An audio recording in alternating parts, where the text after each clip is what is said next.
C'est pas l'aéroport de Bandundu-Ville, chef-lieu de la province du Kwilu, que l'ambassadeur du Japon en RDC, Hidetoshi Ogawa, accompagné du représentant résident de la JICA, entre dans la ville de Bandundu, chef-lieu de la province du Kwilu. Au pied d'avion, il est accueilli par le ministre provincial des Transports, honorable Tipa Lamoto, et quelques membres du comité provincial de sécurité. Puis s'ensuit la présentation des civilités au gouverneur de la province du Kwilu, docteur Philippe Akamitounan-Dolo, qui l'accueille chaleureusement pour plusieurs projets financés dans sa province par le Japon. Sans repos, il participe à l'atelier des clôtures des principales activités et à la capitalisation des acquis du projet d'opérationnalisation du système national de surveillance des forêts et des activités pilotes RAID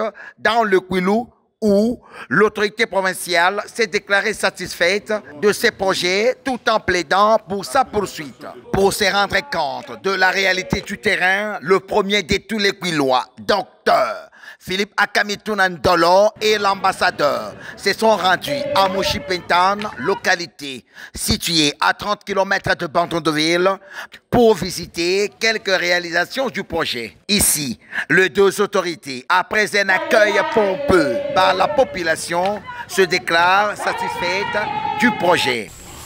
D'entrée de jeu, nous commençons par remercier le chef de l'État, parce que c'est le chef de l'État qui a accepté à ce que les projets PIRET, les projets JICA puissent venir dans notre pays. Nous remercions également l'ambassadeur, parce que le financement des JICA, ça passe par l'ambassade du Japon. On les remercie pour être venu lui-même voir ce que le projet a donné comme résultat. Il s'agit pour moi d'une première visite en province de Kwilu. Je suis très impressionné de la coopération idéale entre le partenaire international comme nous et le gouvernement provincial et la population locale.